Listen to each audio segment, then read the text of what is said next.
Lind.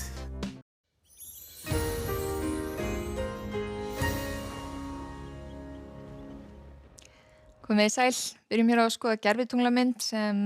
sýnir okkar að það var nú ansi bjart víða land í dag, einkum hér norðan og austanvert landi, smávegis þoka hér með ströndinni norðaustan til, einnig hér á Annesjum fyrir norðan, nokkuð bjart hér á söndunum sunnan til en að mestu skýjað vestanvert landi og nú úrkomi lítið og hvergi náði úrkoman 1 millimetra en hæstu hitatölur voru 25 stig á Brú á Jökuldal, 23 stig á Hallormsstað og einnig náði miðsitja í Skagafirði sér í 22 stig í dag. En ef við skoðum hér hvað er að fara að gerast næsta sólarhringinn þá er lagð hér suðvestur af okkur og hún er að nálgast okkur núna í kvöld og nótt. Skil frá henni ná landi í fyrramáli með rigningum sunnan og vestanvert landa á morgun og auknum vindi en síðan á þriðjudaginn þá snýst þetta yfir í hægari suðlæga átt og stöku skúrir vestanlands. En á hitasviðinu þá sjáum við hér að það er svona aðeins kaldara loft að koma inn þó nú útlit fyrir að það kólni einkum sunnanvert landið en það nái jafnvel aftur 20 stigum í Skagafirði og á norðaustanverðu landinu 23-4 stig þar. Á þriðjudaginn þá kólnar síðan frekar vestanvert landið og á miðvikudaginn útlit fyrir að verði jafnvel kaldasti dagurinn í margar vikur hjá okkur. En hér sjáum við á skýjahulunni og úrkomunni að í kvöld og nótt þá eru þessi skil að nálgast og það er að bæta í vindinn suðaustan 8 til 15 metrar á sekúndu á morgun hér suðvestanvert landið og rigning hér alveg vestan til og alveg austur hér í Öræfi á þessum tímapunkti en þegar líður á daginn þá er nú fyrir að verði meiri rigning þegar austar dregur þar. Og hitatölurnar eru þetta víða 10 til 15 stig en upp í 24 stig hér norðaustan til. Það er nokkuð bjart hér norðan og norðaustan til en þó útlit fyrir einhverja stöku skúri inn til landsins og víða þokubakkar við sjóinn eins og hefur verið. En á gasmengunin má sjá hér að það er suðaustlæg átt í kortunum og svo suðlæg átt og það er víða jafnvel í höfuðborginni sem gæti orðið vart við gasmengun, einnig út á Faxaflóanum og á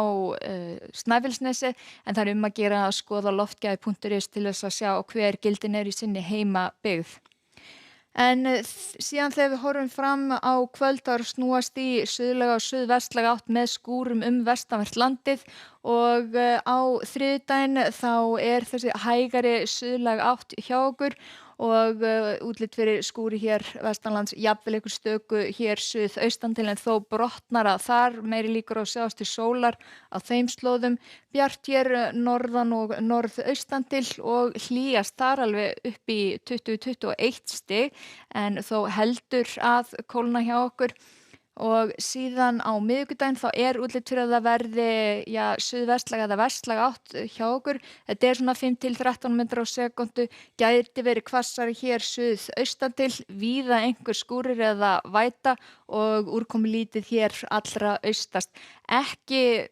útlit fyrir að hitatölur ná upp í 20 stig sem eru þá í fyrsta sinn í rúmlega 3 vikur sem það gerist. Á fimmtudaginn þá er suðvestlæg átt, úrkomi lítið, stöku skúrir vestanlands en bætir frekar í vindinn. Við sjáum hér 10 til 15 jafnvel norðvestanlands og suðaustan til en að gera að skoða þetta betur þegar nær dregur. Og hitatölur farnar að taka við sér aftur en hitatölurnar einnig háar í Evrópu. Það eru viðvaranir víða meðal annars Finnlandi og í Eystrasaltsríkjunum, búið mjög heitt hér í Rússlandi og sama sem Balkanskagan og við Miðjarðarhafi eru víða viðvaranir og meðal annars rauð viðvörun á Spáni á morgun, það er austast en hitabylgjan hún er að færast aðeins til austurs. Núna helgina hefur hitinn allvíða farið yfir 40 stig og mest 44 stig rétt hjá Sevilla. En hjá okkur á morgun það er suðaustlæg átt, 8 til 15 metrar á sekúndu, einna hvassast við fjöll vestanlands og að gera athuga það ef lagt er í hann með aftan í vagn og rigning sunnan og vestanlands einnig en nokkuð þurrt og jafnvel bjart norðaustan og austan til og þokubakkar við sjóinn, jafnvel smá skúrir inn til landsins. Segjum þetta gott í bili, þakka ykkur fyrir og verið sæl.